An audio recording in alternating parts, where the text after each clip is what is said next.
ต้นบ่ายของวันที่ 6 สิงหาคม ปี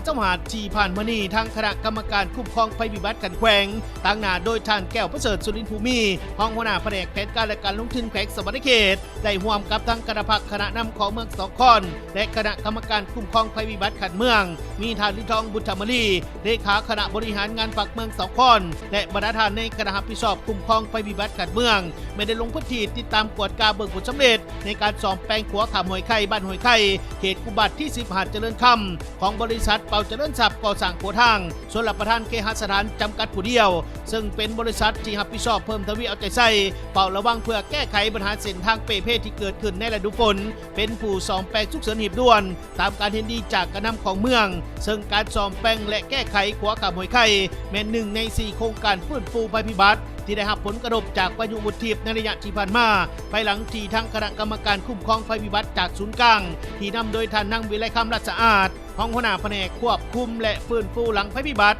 กระทรวงแรงงานสวัสดิการสังคมพร้อมด้วยคณะได้ลงมาประเมินตัวจริงอยู่ที่เมืองสองคอนเกี่ยวกับสภาพผลกระทบและผลเสียหายซึ่งก่อนหน้านี้ทางบริษัทเป่าเจริญทรัพย์ก่อสร้างโคทางส่วนหลักประธานและเคหสถานจำกัดผู้เดียวแม้นสามารถจะตั้งปฏิบัติเหตุสำเร็จแล้ว2โครงการคือโครงการฟื้นฟูเส้นทางดินแดง RR6350 แต่บ้านนาคำนนหาบ้านนาฟองท่าและโครงการฟื้นฟูฉุกเฉินเส้นทางดินแดง RR6499 แต่บ้านละหานำหาบ้าน2คอนและตามการให้ข้อมูลจากท่านมกวิไลพัฒน์สุบอเจ้าของบริษัทเป่าเจริญทรัพย์ก่อสร้างขัวทางเคหสถานจำกัดผู้เดียวเกี่ยวกับแผนการซ่อมแปลงขัวขามหอยไข่บ้านหอยไข่เขตกุบัตที่10หาดเจริญคำในครั้งนี้ว่าสำหรับแผนการซ่อมแปลงขัวขามหอยไข่ภายหลังที่ได้รับอนุญาตทางบริษัทเป่าเจริญทรัพย์ก็ได้หีบห่อลงมือจะตั้งปฏิบัติเป็นการหีบด่วนเพื่อเร่งใส่ในการซ่อมแปลงและแก้ไข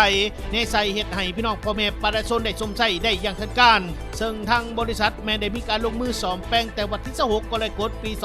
2025และหอดวันที่5สิงหาคมปี2025ไม่ได้สำเร็จตามแผนการซึ่งขัวดังกล่าวเป็นขัวใหม่ทั้งหมดมีความยาวเฉลี่ยอยู่30เมตรกว้าง4เมตรโดยทางบริษัทเป่าเจริญทรัพย์แม้ได้ใส่ใจเรื่องความละเอียดและเน้นคุณภาพเป็นหลักเพื่อให้ขัวขามหอยไข่แห่งนี้สามารถนำใส่ได้ยาวนานขึ้นรับประกันได้ด้านความปลอดภัยของผู้ชมใส่ก็คือพี่น้องพ่อแม่ประชาชนได้ไปมาสะดวกสบายและมาในวันเดียวกันก็คือในบ่ายวันที่6สิงหาคมปี